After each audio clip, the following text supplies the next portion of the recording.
തൃശൂർ വടക്കുന്നാഥ ക്ഷേത്ര മൈതാനം രാഷ്ട്രീയ പാർട്ടികളുടെ പരിപാടികൾക്കായി ഉപയോഗിക്കാനാവില്ലെന്ന് ഹൈക്കോടതി.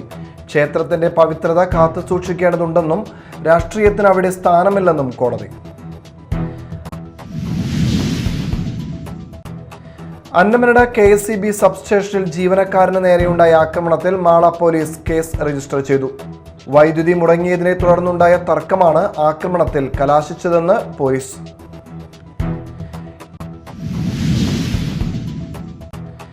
കേരള ഭാഗ്യക്കുറി വകുപ്പിന്റെ ചരിത്രത്തിലെ ഏറ്റവും ഉയർന്ന ഒന്നാം സമ്മാനത്തുകയുമായി ഓണം ബമ്പർ ഭാഗ്യക്കുറി പുറത്തിറക്കി. 30 കോടി രൂപ ഇത്തവണത്തെ ഒന്നാം സമ്മാനം.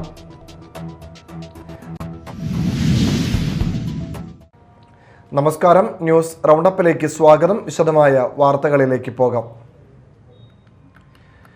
തൃശൂർ വടക്കുന്നാഥ ക്ഷേത്ര മൈതാനം രാഷ്ട്രീയ പാർട്ടികളുടെ പരിപാടികൾക്കായി ഉപയോഗിക്കാനാവില്ലെന്ന് ഹൈക്കോടതി.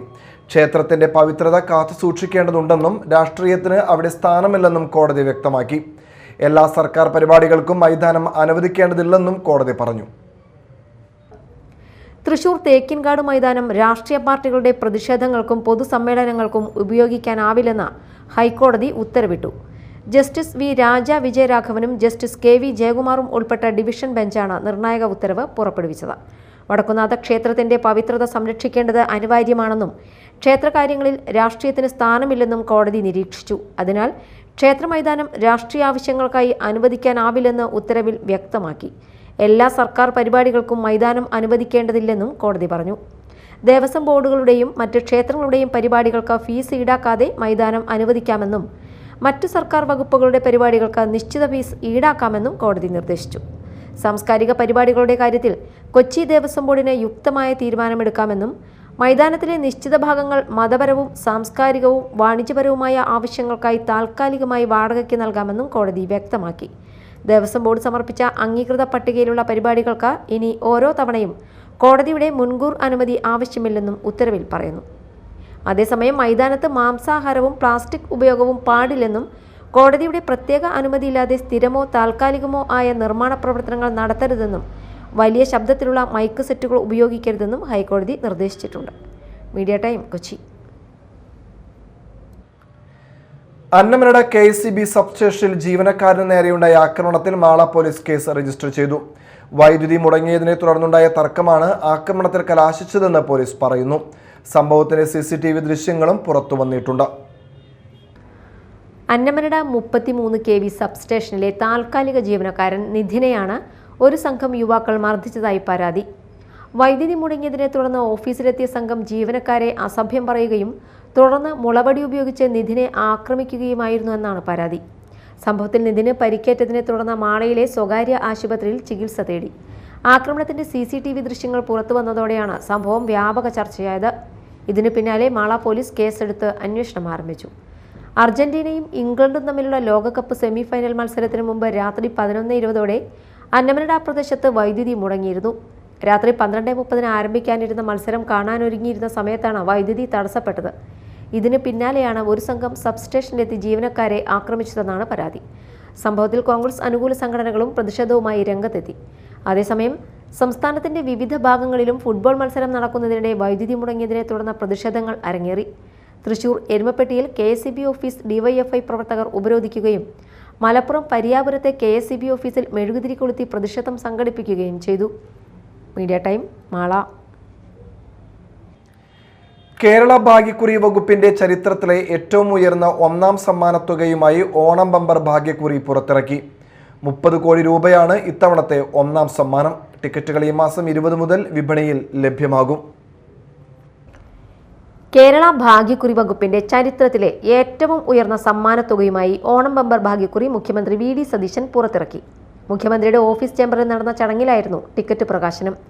ഇത്തവണ ഓണം ബമ്പറിന്റെ ഒന്നാം സമ്മാനം 30 കോടി രൂപയാണ്. ഒന്നാം സമ്മാനം ലഭിക്കുന്ന ടിക്കറ്റ് വിൽക്കുന്ന ഏജന്റിന് 3 കോടി രൂപ ഏജൻസി കമ്മീഷൻ സമ്മാനമായും ലഭിക്കും. ടിക്കറ്റിന്റെ വില 500 രൂപയാണ്. ഈ മാസം 20 മുതൽ ടിക്കറ്റുകൾ വിപണിയിൽ ലഭ്യമാകുമെന്നും സെപ്റ്റംബർ 26-നാണ് നറുക്കെടുപ്പെന്നും അധികൃതർ അറിയിച്ചു. സമ്മാനഘടനയിൽ 1 കോടി രൂപ വീതം 20 പേർക്ക് രണ്ടാം സമ്മാനവും 25 ലക്ഷം രൂപ വീതം 20 പേർക്ക് മൂന്നാം സമ്മാനവും 5 ലക്ഷം രൂപ വീതം 10 പേർക്ക് നാലാം സമ്മാനവും 2 ലക്ഷം രൂപ വീതം 10 പേർക്ക് 5ാം സമ്മാനവും ഉൾപ്പെടുത്തിയിട്ടുണ്ട്. ഇതുകൂടാതെ 5000 രൂപ മുതൽ 500 രൂപ വരെയുള്ള ലക്ഷക്കണക്കിന് മറ്റ് സമ്മാനങ്ങളും ഭാഗ്യക്കുറിയിൽ ഉൾപ്പെടുത്തിയിട്ടുണ്ട്. ടിക്കറ്റ് പ്രകാശന ചടങ്ങിൽ നികുതി വകുപ്പ് additional chief secretary KR Jyothilal, ഭാഗ്യക്കുറി വകുപ്പ് ഡയറക്ടർ KS അഞ്ജു, അഡീഷണൽ ഡയറക്ടർമാരായ PA ഷാജു, KS അനിൽകുമാർ എന്നിവർ പങ്കെടുത്തു. News desk media time. Paliyekkara മേൽപ്പാലത്തിനടിയിൽ 70കാരനെ മരിച്ച നിലയിൽ കണ്ടെത്തിയ സംഭവം കൊലപാതകമെന്ന് പോലീസ്. സംഭവത്തിൽ തമിഴ്നാട് സ്വദേശി പ്രഭാകരനെ പുതുക്കാട് പോലീസ് 24 മണിക്കൂറിനകം അറസ്റ്റ് ചെയ്തു. മദ്യപിക്കുന്നതിനിടെയുണ്ടായ തർക്കമാണ് കൊലപാതകത്തിലേക്ക് നയിച്ചതെന്ന് അന്വേഷണത്തിൽ കണ്ടെത്തി. ജൂലൈ 14 രാവിലെയാണ് പാലിയേക്കര മേൽപ്പാലത്തിനടിയിലെ തൂണിൽ ചാരിയ നിലയിൽ തലവണിക്കരയിൽ വാടകയ്ക്ക് താമസിക്കുന്ന 70 വയസ്സുള്ള പണ്ടാരപ്പറമ്പിൽ ചന്ദ്രന്റെ മൃതദേഹം നാട്ടുകാർ കണ്ടെത്തിയത്. വിവരമറിഞ്ഞ് പുതുക്കാട് പോലീസ് സ്ഥലത്തെത്തി ശാസ്ത്രീയ തെളിവുകൾ ശേഖരിക്കുകയും അന്വേഷണം ആരംഭിക്കുകയും ചെയ്തു. തൃശൂർ റൂറൽ ജില്ലാ പോലീസ് മേധാവി മുഹമ്മദ് നദീം IPSന്റെ നിർദ്ദേശപ്രകാരം രൂപീകരിച്ച പ്രത്യേക അന്വേഷണ സംഘമാണ് കേസ് അന്വേഷണം നടത്തിയത്. പോസ്റ്റ്മോർട്ടം റിപ്പോർട്ടിൽ തലക്കേറ്റ ഗുരുതര മുറിവാണ് മരണകാരണമെന്ന് സ്ഥിരീകരിച്ചതോടെയാണ് കൊലപാതകമാണെന്ന് പോലീസ് ഉറപ്പിച്ചത്. സംഭവവുമായി ബന്ധപ്പെട്ട് തമിഴ്നാട് ധർമ്മപുരി സ്വദേശി 34 വയസ്സുള്ള പ്രഭാകരനെ പുതുക്കാട് പോലീസ് 24 മണിക്കൂറിനകം അറസ്റ്റ് ചെയ്തു. ചന്ദ്രനെ പോലെ ആക്രി പെറുക്കി വിറ്റ് ജീവിക്കുന്നയാളാണ് പ്രതി. കഴിഞ്ഞ ഒരാഴ്ചയായി ഇയാൾ ചന്ദ്രനൊപ്പം പാലത്തിനടിയിലാണ് രാത്രിയിൽ താമസിച്ചിരുന്നത്. അന്വേഷണത്തിൽ ജൂലൈ 13 ഇരുവരും ആക്രി വിറ്റ് ലഭിച്ച പണം ഉപയോഗിച്ച് ആദ്യം കള്ളുഷാപ്പിലും പിന്നീട് ബിവറേജിൽ നിന്ന് മദ്യം വാങ്ങിയും ഒരുമിച്ച് മദ്യപിച്ചതായി കണ്ടെത്തി. രാത്രി മദ്യപിക്കുന്നതിനിടെയുണ്ടായ തർക്കത്തിൽ ചന്ദ്രൻ പ്രതിയുടെ അമ്മയെ അസഭ്യം പറഞ്ഞതിലുള്ള വൈരാഗ്യമാണ് കൊലപാതകത്തിൽ കലാശിച്ചതെന്ന് പോലീസ് പറയുന്നു. തുടർന്ന് കരിങ്കല്ലും കോൺക്രീറ്റ് കഷ്ണങ്ങളും ഉപയോഗിച്ച് തലയിൽ ആക്രമിച്ചാണ് ചന്ദ്രനെ കൊലപ്പെടുത്തിയതെന്ന് അന്വേഷണത്തിൽ വ്യക്തമായി. പ്രതിയായ പ്രഭാകരൻ തമിഴ്നാട്ടിൽ കൊലപാതക ശ്രമം ഉൾപ്പെടെ മറ്റ് ആക്രമണ കേസുകളിലും പ്രതിയാണെന്ന് പോലീസ് അറിയിച്ചു. Puthukkad police station SHO Adam ഖാന്റെ നേതൃത്വത്തിലുള്ള പ്രത്യേക അന്വേഷണ സംഘമാണ് ശാസ്ത്രീയ തെളിവുകളും സാഹചര്യ തെളിവുകളും അടിസ്ഥാനമാക്കി പ്രതിയെ പിടികൂടിയത്. കേസിൽ തുടർ നിയമ നടപടികൾ പുരോഗമിക്കുകയാണ്. Media time, Puthukkad. സോളാർ കേസിൽ ഉപ്പ് തിന്നവർ വെള്ളം കുടിക്കുമെന്ന് ചാണ്ടി ഉമ്മൻ MLA. സത്യം എന്നായാലും പുറത്തു വരും. ചില ഭാഗത്തു നിന്ന് ഉമ്മൻചാണ്ടിയെ കൊടുക്കാൻ ശ്രമങ്ങൾ ഉണ്ടായെന്നും ചാണ്ടി ഉമ്മൻ പറഞ്ഞു. അല്ല, അതൊക്കെ ഞാൻ പറഞ്ഞു. അതിനകത്ത് കൃത്യമായിട്ട് ഞാൻ പറഞ്ഞിട്ടുണ്ട്. സത്യം ഒരാൾക്കും മറച്ചു വെക്കാൻ സാധിക്കത്തില്ല. സത്യം പുറത്തു വരും. ഇവിടെ വർഷങ്ങളായി വേട്ടയാടൽ അത് ജീവിതങ്ങളെയാണ് തകർത്തിരിക്കുന്നത്. നിങ്ങൾ വിചാരിക്കുന്നതിനപ്പുറമാണ് ജീവിതങ്ങളെ ബാധിച്ചിട്ടുള്ളത്. നിങ്ങൾക്ക് അത് എന്താ പറയുക, അത് എക്സ്പ്ലെയിൻ ചെയ്യാൻ പറ്റാത്ത വിധം ആൾക്കാരെ ബാധിച്ചിട്ടുണ്ട്. പക്ഷേ ഒരു കാര്യം ക്ലിയറാണ്, ഇതിനകത്തൊരു എഫേർട്ട് ഉണ്ടായിട്ടുണ്ട് ചില ഭാഗത്ത്. അല്ലെങ്കിൽ ഇങ്ങനെ വരത്തില്ലല്ലോ. മാധ്യമങ്ങൾക്ക് റോളുണ്ട്, നിങ്ങളും ഇൻസ്പെക്ട് ചെയ്യണം. മാധ്യമങ്ങൾ ഒരു വിചാരണയ്ക്ക് സ്വയം ഒരു എന്താ പറയുക, ഒരു വിമർശനത്തിന് തയ്യാറാവണം. ഇങ്ങനെയാണോ കാര്യങ്ങൾ കൊണ്ടുപോകേണ്ടത്? നിങ്ങൾ ചർച്ച ചെയ്യാൻ റെഡിയുണ്ടോ? നിങ്ങളൊരു വിമർശനത്തിന് തയ്യാറാണോ? 2 പതിറ്റാണ്ടായി പൂർത്തിയാകാതെ കിടക്കുന്ന ആറ്റപ്പള്ളി റെഗുലേറ്റർ കം ബ്രിഡ്ജ് നിർമ്മാണം അടിയന്തരമായി പൂർത്തിയാക്കണമെന്നാവശ്യപ്പെട്ട് UDFന്റെ നേതൃത്വത്തിൽ ജനകീയ സമരത്തിന് തുടക്കമായി. പദ്ധതി യാഥാർത്ഥ്യമാകുന്നതുവരെ ശക്തമായ പ്രക്ഷോഭം തുടരുമെന്ന് നേതാക്കൾ അറിയിച്ചു. 2004 നബാർഡ് ഫണ്ടിൽ ഭരണാനുമതി ലഭിച്ച പദ്ധതിയാണ് Attappally regulator cum bridge. Attappally regulator cum bridge നിർമ്മാണം എത്രയും വേഗം പൂർത്തിയാക്കണമെന്ന ആവശ്യവുമായി UDF. പുതുക്കാട് നിയോജക മണ്ഡലം കമ്മിറ്റിയുടെ നേതൃത്വത്തിലാണ് ജനകീയ മുന്നേറ്റം ആരംഭിച്ചത്. നിയോജക മണ്ഡലം ചെയർമാൻ ജോസിന്റെ നേതൃത്വത്തിൽ 5 പഞ്ചായത്ത് പ്രസിഡന്റുമാരും ജനപ്രതിനിധികളും സാമൂഹിക രാഷ്ട്രീയ പ്രവർത്തകരും നാട്ടുകാരും പങ്കെടുത്ത യോഗം ആറ്റപ്പള്ളി പാലത്തിൽ ചേർന്നു. രവീന്ദ്ര, കഴിഞ്ഞ 15-20 വർഷം കിട്ടിയിട്ട് ഈ ആറ്റപ്പള്ളി റെഗുലേറ്ററിന് വേണ്ടി ഒരു കാര്യവും ചെയ്തിട്ടില്ല. സത്യം അറിഞ്ഞാൽ ഈ ആറ്റപ്പള്ളി ഈ റെഗുലേറ്ററിൻ്റെ അടിയിൽ പോലും കോൺക്രീറ്റ് ചെയ്യാൻ സർക്കാരിന് കഴിഞ്ഞില്ല. അതിന് നേതൃത്വം കൊടുക്കാൻ MLAക്ക് കഴിഞ്ഞില്ല. അത് കോൺട്രാക്ടർ ചെയ്തുമില്ല. അത്തരം ഒരു അവസ്ഥയിലാണ് ഇന്ന് UDF അധികാരത്തിൽ വന്നിരിക്കുന്നു. ഇവിടുത്തെ എല്ലാ പഞ്ചായത്ത് പ്രസിഡന്റുമാരുണ്ട്. പാർട്ടിയുടെ കഴിഞ്ഞ തെരഞ്ഞെടുപ്പിൽ മത്സരിച്ച ബാബു ഏട്ടനടക്കമുള്ള ബ്ലോക്ക് പ്രസിഡന്റ് അടക്കമുള്ള മണ്ഡലം പ്രസിഡന്റുമാരൊക്കെ ഉണ്ട്. എല്ലാവരുടെയും ശ്രമഫലമായി ആറ്റപ്പള്ളിയെ ഏറ്റവും നല്ല പ്രോജക്റ്റായി അംഗീകരിച്ചുകൊണ്ട് സർക്കാരിൽ നിന്ന് ഫണ്ട് അനുവദിച്ച് ടെൻഡർ നടത്തി ഇതിനെ സഞ്ചാരയോഗ്യമാക്കുക, ജനങ്ങൾക്ക് വേണ്ടി നാടിനു വേണ്ടി സമർപ്പിക്കുക എന്നുള്ള ലക്ഷ്യം മുൻനിർത്തിയാണ് ഇവിടെ എത്തിയിരിക്കുന്നത്. നിയമസഭാ തെരഞ്ഞെടുപ്പിൽ പുതുക്കാട് നിയോജക മണ്ഡലത്തിലെ UDF സ്ഥാനാർത്ഥിയായിരുന്ന KM ബാബുരാജ് സമരത്തിന് നേതൃത്വം വഹിച്ചു. UDF പുതുക്കാട് നിയോജക മണ്ഡലം ചെയർമാൻ ജോസ് അധ്യക്ഷത വഹിച്ചു. കോൺഗ്രസ് പുതുക്കാട് ബ്ലോക്ക് പ്രസിഡന്റ് സുധൻ കാരയിൽ, പഞ്ചായത്ത് പ്രസിഡന്റുമാരായ ടെസി ഫ്രാൻസിസ്, മീന മദനൻ, ജോയ് നെല്ലിശ്ശേരി, രതി, ഭാഗ്യവതി ചന്ദ്രൻ, വരന്തരപ്പള്ളി പഞ്ചായത്ത് വൈസ് പ്രസിഡന്റ് സാൻഡോ നന്ദിപുലം, കർഷക കോൺഗ്രസ് നിയോജക മണ്ഡലം പ്രസിഡന്റ് റിൻഡോ ഞെരിഞ്ഞപ്പള്ളി എന്നിവരുൾപ്പെടെ നിരവധി ജനപ്രതിനിധികളും നാട്ടുകാരും യോഗത്തിൽ പങ്കെടുത്തു. ആറ്റപ്പള്ളി റെഗുലേറ്റർ കം ബ്രിഡ്ജ് പദ്ധതി എത്രയും വേഗം പൂർത്തിയാക്കണമെന്നാവശ്യപ്പെട്ട് സമഗ്രമായ പ്രൊജക്ട് റിപ്പോർട്ട് തയ്യാറാക്കി ജലസേചന വകുപ്പ് മന്ത്രി മോൻസ് ജോസഫിന് സമർപ്പിക്കാൻ യോഗം തീരുമാനിച്ചു. പദ്ധതി പൂർത്തിയാകുന്നതുവരെ UDFന്റെ നേതൃത്വത്തിൽ ജനകീയ പ്രക്ഷോഭങ്ങൾ തുടരുമെന്നും പ്രഖ്യാപിച്ചു. 2004 നബാർഡ് ഫണ്ടിൽ ഭരണാനുമതി ലഭിച്ച പദ്ധതിയാണ് ആറ്റപ്പള്ളി റെഗുലേറ്റർ കം ബ്രിഡ്ജ്. അന്നത്തെ ജനപ്രതിനിധി KP വിശ്വനാഥന്റെ ശ്രമഫലമായാണ് പദ്ധതി അംഗീകാരം നേടിയത്. 2006 ടെൻഡർ നടപടികൾ പൂർത്തിയാക്കി നിർമ്മാണം ആരംഭിച്ചെങ്കിലും 2 പതിറ്റാണ്ട് പിന്നിട്ടിട്ടും പദ്ധതി പൂർത്തിയാകാത്ത സാഹചര്യത്തിലാണ് ജനകീയ സമരത്തിന് തുടക്കമായത്. Media time, Varantharappilly. റേഷൻ കടകളിലേക്ക് സമയബന്ധിതമായി അരി എത്തിക്കുന്നില്ലെന്നും പൊതുജനങ്ങൾക്കുള്ള റേഷൻ സാധനങ്ങൾ മറിച്ചു വിൽക്കുകയാണെന്നും ആരോപിച്ച് ചാലക്കുടി MLA സനീഷ് കുമാർ ജോസഫ് കൊമ്പിടിഞ്ഞാമക്കലിലെ സിവിൽ സപ്ലൈസ് ഡിപ്പോ ഉപരോധിച്ചു. ജില്ലാ കളക്ടറുടെ നേതൃത്വത്തിൽ നടന്ന ചർച്ചയിൽ അരി വിതരണം വേഗത്തിലാക്കാൻ തീരുമാനമായതിനെ തുടർന്ന് സമരം അവസാനിപ്പിച്ചു. അവിടെ കൃത്യമായി തൂക്കം, ഇവിടുന്ന് തൂക്കം നോക്കി കൃത്യമായി തൂക്കം അവിടെ അളന്നു കൊടുക്കണമെന്നാണ് നടപടി ഇല്ല. സ്റ്റോക്കിന്റെ കാര്യത്തിൽ വിവേചനം ചെയ്തുകൊണ്ടിരിക്കുന്നത് അയാൾ ഈ ബിനാമി പേരിലാണ് ഇയാളിവിടെ ഈ കരാർ എടുത്തിട്ടുള്ളത്. 35 കടകൾ ചാലക്കുടി തൃശ്ശൂർ താലൂക്കിൽ അയാളുടെ ബന്ധുക്കളുടെ പേരിൽ കൊടുത്തേക്കുക. 35 കട, മകൾ, ഭാര്യ, മക്കൾ, ബന്ധുക്കൾ, സുഹൃത്തുക്കൾ കൊടുത്തേക്കാണ്. രാവിലെ 11 മണിയോടെയാണ് ചാലക്കുടി MLA സനീഷ് കുമാർ ജോസഫും റേഷൻ കട നടത്തിപ്പുകാരും ചേർന്ന് കൊമ്പടിഞ്ഞാമാക്കലിലെ സിവിൽ സപ്ലൈസ് ഡിപ്പോയിൽ ഉപരോധ സമരം ആരംഭിച്ചത്. റേഷൻ കടകളിലേക്ക് സമയബന്ധിതമായി അരി എത്തിക്കുന്നില്ലെന്നും ജനങ്ങൾക്ക് വിതരണം ചെയ്യേണ്ട റേഷൻ സാധനങ്ങൾ കരാറുകാരൻ ഉദ്യോഗസ്ഥരുടെ ഒത്താശയോടെ മറിച്ചു വിൽക്കുകയാണെന്നുമാണ് MLA ആരോപിച്ചത്. സമരത്തെ തുടർന്ന് ജില്ലാ കളക്ടർ സ്ഥലത്തെത്തി MLAയുമായും സിവിൽ സപ്ലൈസ് ഉദ്യോഗസ്ഥരുമായും റേഷൻ വ്യാപാരികളുമായും ചർച്ച നടത്തി. ചർച്ചയിൽ ഈ മാസത്തെ റേഷനരി വിതരണം 4 ദിവസത്തിനകം പൂർത്തിയാക്കാനും അടുത്ത മാസത്തെ വിതരണം 15-ാം തീയതിക്കകം പൂർത്തിയാക്കാനും തീരുമാനിച്ചതായി ജില്ലാ കളക്ടർ അറിയിച്ചു. കരാറ് പ്രകാരമുള്ള രീതിയിൽ 15-ാം തീയതിക്കകം നമ്മുടെ ഈ താലൂക്കിൽ അരി വിതരണം നിലവിൽ നടക്കുന്നില്ല എന്ന് മനസ്സിലായിട്ടുണ്ട്. അതുപോലെ തന്നെ കരാറുകാരൻ കൃത്യമായിട്ടുള്ള വണ്ടികൾ കരാറ് പ്രകാരമുള്ളത് നൽകുന്നില്ല എന്ന് ഇവിടുത്തെ ഗോഡൌണിലെ അസിസ്റ്റന്റ് മാനേജറും അറിയിച്ചിട്ടുണ്ട്. അപ്പോൾ അതിനെതിരെ അവരുടെ അടുത്ത് നിന്ന് റിപ്പോർട്ട് സീക്ക് ചെയ്തിട്ടുണ്ട്. കൂടാതെ കഴിഞ്ഞ ഒരു വർഷം എങ്ങനെയാണ് ഇവിടെ അരി വിതരണം നടന്നത് എന്നുള്ളൊരു വിശദമായ റിപ്പോർട്ട് നൽകാൻ താലൂക്ക് സപ്ലൈ ഓഫീസറോട് ആവശ്യപ്പെട്ടിട്ടുണ്ട്. ആ റിപ്പോർട്ടുകളുടെ അടിസ്ഥാനത്തിൽ നമ്മൾ ഗവൺമെന്റിലേക്ക് ആവശ്യമായ റെക്കമെൻഡേഷൻസ് നൽകുന്നതാണ്. അതുപോലെ തന്നെ ഈ മാസത്തെ അരി വിതരണം അവർ 4 ദിവസത്തിനകം പൂർത്തിയാക്കാം എന്ന് ഉറപ്പ് നൽകിയിട്ടുണ്ട്. അടുത്ത മാസം നമുക്ക് ഓണമാണ് വരുന്നത്, 15-ാം തീയതിക്കകം തീർക്കാമെന്നാണ് അസിസ്റ്റന്റ് മാനേജർ നമുക്കിപ്പോൾ ഉറപ്പ് നൽകിയിട്ടുള്ളത്. കഴിഞ്ഞ 1 വർഷമായി ഡിപ്പോയിൽ നടന്ന അരി വിതരണവുമായി ബന്ധപ്പെട്ട വിശദമായ റിപ്പോർട്ട് സമർപ്പിക്കാൻ ബന്ധപ്പെട്ട ഉദ്യോഗസ്ഥന് നിർദ്ദേശം നൽകിയതായും കളക്ടർ പറഞ്ഞു. ജില്ലാ ഭരണകൂടം നൽകിയ ഉറപ്പിനെ തുടർന്ന് ഉച്ചയ്ക്ക് 1 മണിയോടെ സനീഷ് കുമാർ ജോസഫ് MLA ഉപരോധ സമരം അവസാനിപ്പിച്ചു.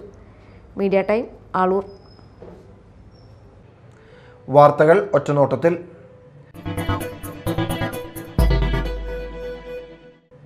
മാള ബ്ലോക്ക് പഞ്ചായത്തിൽ ജനപ്രതിനിധികൾക്കായി ഏകദിന പരിശീലന പരിപാടി സംഘടിപ്പിച്ചു. ഗ്രാമ ബ്ലോക്ക് ജില്ലാ പഞ്ചായത്ത് പ്രതിനിധികൾക്കാണ് പരിശീലനം നൽകിയത്. യുവജനക്ഷേമ കായിക വകുപ്പ് മന്ത്രി അഡ്വക്കേറ്റ് OJ ജനീഷ് ഉദ്ഘാടനം ചെയ്തു.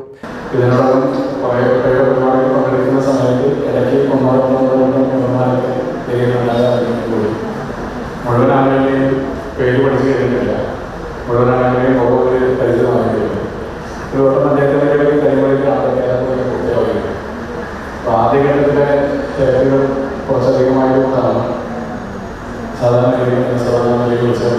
യോഗങ്ങളിലേക്ക് കടക്കാൻ കഴിയും. പക്ഷേ അടുത്ത ആഴ്ച മുതൽ നടന്ന യോഗങ്ങളിലൂടെ പരിശോധിച്ചുകൊണ്ടിരിക്കുകയും ഇവിടെ VVG റാംജി പദ്ധതിയുടെ പരിശീലന പരിപാടിയാണ്. ഈ പദ്ധതിയോട് കൂടുതൽ രാഷ്ട്രീയ വിദ്യാഭ്യാസമാണെങ്കിൽ കൂടി ഒരു പദ്ധതി ഇംപ്ലിമെന്റ് ചെയ്യുമ്പോൾ സ്വാഭാവികമായിട്ട് നമുക്ക് പങ്കെടുക്കുന്നതായ റെഗുലേഷൻ പ്രോസസ്സിന്റെ ഭാഗമായി സാധിക്കും. മഹാത്മാഗാന്ധി ദേശീയ ഗ്രാമീണ തൊഴിലുറപ്പ് പദ്ധതി ഇന്ത്യക്കകത്ത് നടപ്പിലാക്കപ്പെടുന്ന കാലങ്ങളിൽ ഏതാണ്ട് ഈ VVG റാംജിയിലേക്ക് മാറ്റപ്പെടുന്നതുപോലെ രാജ്യത്തിന്റെ അടിസ്ഥാന ജനവിഭാഗങ്ങൾക്ക് വേണ്ടി സാമ്പത്തികമായി അവരെ കൈവരിച്ചുകൊണ്ടിരിക്കുന്നത് മറ്റെല്ലാ പദ്ധതികളും വ്യത്യസ്തമായി ഒരു തൊഴിലില്ലായ്മയുള്ള ജനങ്ങളെ സംബന്ധിച്ച് തൊഴിൽ കൊടുക്കും. കാര്യങ്ങളുടെ പ്രശ്നമുള്ള ആളുകളെ സംബന്ധിച്ച് കാര്യ നിർമ്മാണത്തിന്റെ ഭാഗമായി കണക്കാക്കാവുന്ന ഏറ്റവും നല്ലൊരു പദ്ധതി.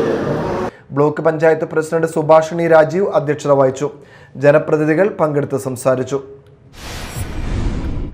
ധവളപത്രം, ബജറ്റ്, കേരള വികസനം എന്ന വിഷയത്തിൽ സംസ്ഥാന ജീവനക്കാരുടെയും അധ്യാപകരുടെയും നേതൃത്വത്തിൽ ചാലക്കുടി പോസ്റ്റ് ഓഫീസ് പരിസരത്ത് സായാഹ്ന ധർണ സംഘടിപ്പിച്ചു.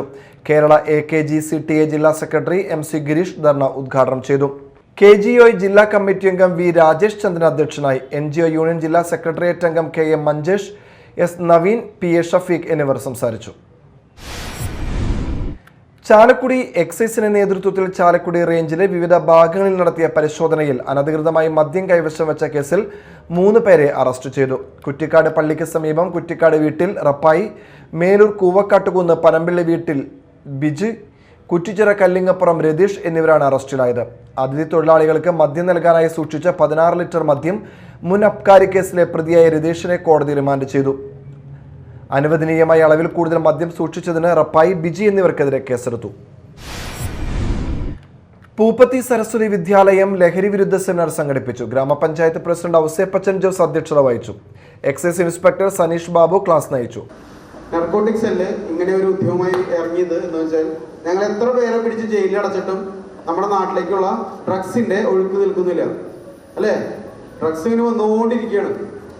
ഒരുപാട് പേരെ പിടിച്ചങ്ങ് ജയിലിൽ അടയ്ക്കുന്നുണ്ട്, ഒരുപാട് പേരെ ശിക്ഷിക്കുന്നുണ്ട്, ഒരുപാട് പേരെ നമ്മൾ നാട് കടത്തുന്നുണ്ട്, കാപ്പം എടുത്തിട്ട്. പക്ഷേ ഡ്രഗ്സ് അടുത്ത ആൾക്കാർ കൊണ്ടുവന്നിട്ടിരിക്കുകയാണ്. എന്താ കാരണം അറിയോ? ഉപയോഗിക്കാനുള്ള ആൾക്കാരുണ്ട്, വാങ്ങാൻ നമ്മുടെ നാട്ടിലെ ആൾക്കാരുണ്ട്. നമ്മുടെ നാട്ടിൽ വാങ്ങാൻ ആൾക്കാരുള്ള കാലഘട്ടം വരെ ഈ ഡ്രഗ്സ് നമ്മുടെ നാട്ടിലേക്ക് വന്നുകൊണ്ട് തന്നെയിരിക്കും. അപ്പോൾ വാങ്ങാനുള്ള ആളുകളുടെ എണ്ണം കുറയ്ക്കണം. അതിനെന്ത് വേണം? നിങ്ങൾ തീരുമാനിക്കണം. ഞാൻ ഉപയോഗിക്കില്ല, എൻ്റെ കൂടെയുള്ള ആരും ഉപയോഗിക്കുകയും ഞാൻ സമ്മതിക്കില്ല എന്ന് നിങ്ങൾ തീരുമാനിക്കണം. Principal PR Gayathri, president CN Sudharjunan, Balakrishnan Chemmalil, ward member Reni Sebastian എന്നിവർ സംസാരിച്ചു. പ്രധാന വാർത്തകൾ ഒരിക്കൽ കൂടി. തൃശൂർ വടക്കുന്നാഥ ക്ഷേത്ര മൈതാനം രാഷ്ട്രീയ പാർട്ടികളുടെ പരിപാടികൾക്കായി ഉപയോഗിക്കാനാവില്ലെന്ന് ഹൈക്കോടതി. ക്ഷേത്രത്തിന്റെ പവിത്രത കാത്തുസൂക്ഷിക്കേണ്ടതുണ്ടെന്നും രാഷ്ട്രീയത്തിന് അവിടെ സ്ഥാനമില്ലെന്നും കോടതി. അന്നമനട KSEB സബ്സ്റ്റേഷനിൽ ജീവനക്കാരന് നേരെയുണ്ടായ ആക്രമണത്തിൽ മാള പോലീസ് കേസ് രജിസ്റ്റർ ചെയ്തു. വൈദ്യുതി മുടങ്ങിയതിനെ തുടർന്നുണ്ടായ തർക്കമാണ് ആക്രമണത്തിൽ കലാശിച്ചതെന്ന് പോലീസ്.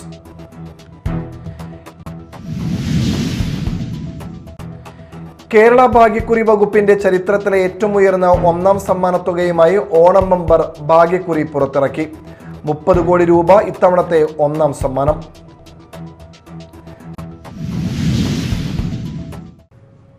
ന്യൂസ് റൗണ്ടപ്പ് സമാപിച്ചു.